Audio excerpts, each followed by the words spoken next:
Coopération qui débute aujourd'hui mais qui est prévue sur le long terme.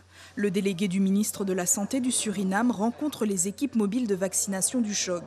Même si le Suriname atteint les 200 000 vaccinations avec la capitale et les grandes villes, en ce qui concerne les villages de l'intérieur, c'est un peu plus compliqué. Le représentant du ministre de la Santé s'est rendu également en pays Paramaka et en pays Djouka en pirogue. Les peuples du fleuve restent très réticents à la vaccination. Ma venue ici, c'est pour voir comment se passe la vaccination au niveau de la Guyane et comparer ce que nous faisons de l'autre côté et voir ensemble comment nous pouvons nous entraider. Ma venue aujourd'hui concerne la coopération entre la Guyane et le Suriname pour voir comment nous pouvons nous entraider. Et ces échanges nous permettent d'apprendre chacun de notre côté les pratiques. Les messages soient les mêmes, soient coordonnés du côté français ainsi que du côté du Suriname.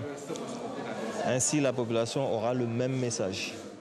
Il faut déconstruire les idées reçues de la population et apporter l'information et l'accès aux soins. Depuis le début de la pandémie, 22 460 personnes ont été testées positives à la Covid-19 au Suriname. Pour les peuples du Maroni, il n'y a pas vraiment de frontière puisqu'il y a des familles des deux côtés du fleuve. Même si la frontière est officiellement fermée, il y a des mouvements de population.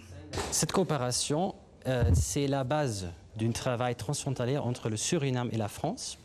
Et l'objectif, surtout cette mission aujourd'hui, c'est de faire le point sur l'hésitation vaccinale des peuples sur le fleuve. Et le plus important pour le peuple du fleuve, c'est qu'ils entendent une voix commune. Ça veut dire une voix qui paraît côté français et Suriname, parce qu'en fait, pour les gens du fleuve, la frontière n'existe pas. Et c'est pour ça, quelqu'un du Suriname qui a une importance dans la communauté locale, il a aussi une influence côté français. Ça veut dire qu'en faisant un travail transfrontalier, on va aussi réussir à partager le message sur le vaccin beaucoup plus efficace aussi côté français. Une mission qui s'est achevée avec la rencontre de Jean-Paul Ferreira sur la question du fonctionnement des centres de santé et des dispensaires sur tout le long du Maroni.